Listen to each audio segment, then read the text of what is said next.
पाचोरा तालुक्यातील आंबेवडगाव येथून जवळच असलेल्या कोकडी तांड्याजवळ म्हसाळा धरण आहे। या धरणाच्या अधिग्रहण केलेल्या परिसरात विहिरी खोदून कुऱ्हाड खुर्द, कुऱ्हाड बुद्रुक, आंबेवडगाव, कळमसरा, कोकडी तांडा व आता वडगाव जोगे या गावांसाठी पाणी पुरवठा केला जात आहे। परंतु यावर्षी अत्यल्प पाऊस झाल्याने धरणात अत्यल्प जलसाठा असून 7 गावातील पाणी पुरवठा योजना कार्यान्वित आहेत।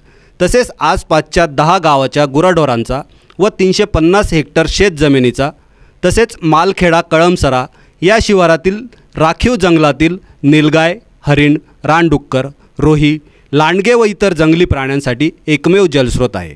परंतु याच धरण परिसरातील क्षेत्रात काही शेतकऱ्यांनी धरणाच्या भिंतीजवळ तसेच सार्वजनिक पाणी पुरवठ्याच्या विहिरीलगत विहीर खोदलेल्या असून विहीर मालक बोर करून पाणी ओढून घेत असल्याने धरणातील व आसपासच्या जमिनीच्या भूगर्भातील जलसाठा झपाट्याने कमी होत आहे। पाणी पुरवठा योजनेच्या विहिरीतून पाणी चोरी करून शेतीसाठी पाणी वापरत आहे। तर दुसरा महादू वंजारी हा कुऱ्हाड गावच्या पाणी पुरवठा विहिरीचे पाणी चोरी करून बाजरीचे पीक घेत आहे। तसेच कोकडी तांडा येथील एका प्रतिष्ठित नागरिकाने धरणाच्या भिंतीजवळच अनाधिकृत विहीर खोदून या विहिरीचे पाणी 4 शेतकऱ्यांना विकून तो पैसे कमवत आहे। गावचे सरपंच व सदस्य या पाणी चोरांवर कारवाई का करीत नाही हा कुतूहलाचा विषय आहे।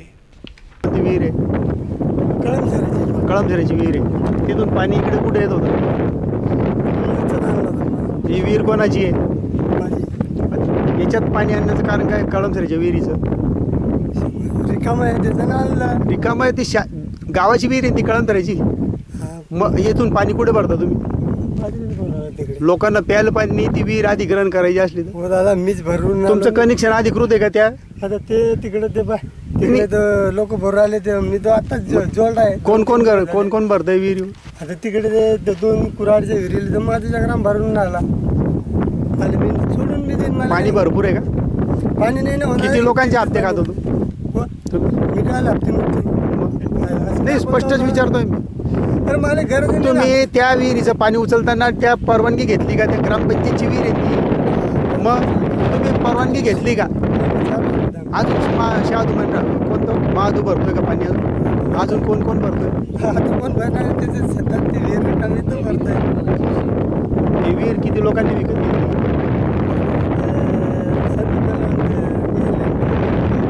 तेही पाणी देतं काही? पाणीच नाही त्याचं, पाणी कसं काय नाही? तुम्ही नक्की आहे ना? पण तुम्ही ग्रामपंचायत कळमसराची विहिरीचं पाणी इकडे घेताय तुमच्या विहिरीत? नाही, मग नाही त्याचं पाणी तुम्ही आता घेतलंय। नाही, पण तुम्ही त्या कळमसराच्या ग्रामपंचायतच्या विहिरीचं पाणी तुमच्या विहिरीत घेतलंय की नाही?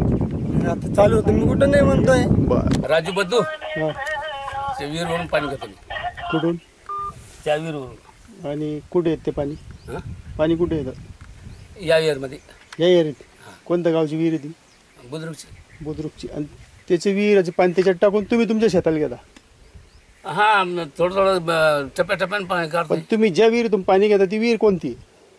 आता ही जी आम्ही शूटिंग केली ही कोणत्या गावची विहीर आहे? कुऱ्हाड बुद्रुकची ना। कुऱ्हाड बुद्रुकच्या विहिरीतून तुम्ही पाणी शेताला घेता आणि त्याच्यात बाजरी तयार आहे तुमची। मग तुम्हाला त्या विहिरीवरून थेट पाणी का घेता येत नाही? तुम्ही ज्याची खाजगी विहिरीवरून पाणी घेतलंय ना ते थेट का बरं घेतलं नाही? तुम्हाला हे मान्य आहे की तुम्ही कुऱ्हाडच्या विहिरीवरून पाणी तुमच्या शेतासाठी घेतलंय? बरं। Shri Swami Samarth financial services Jalgaon. शेती कर्ज, पीक कर्ज, वैयक्तिक कर्ज, व्यावसायिक कर्ज, तारण कर्ज आणि विविध कर्ज सुविधा उपलब्ध। Shri Swami Samarth financial services, Golani market, Jalgaon.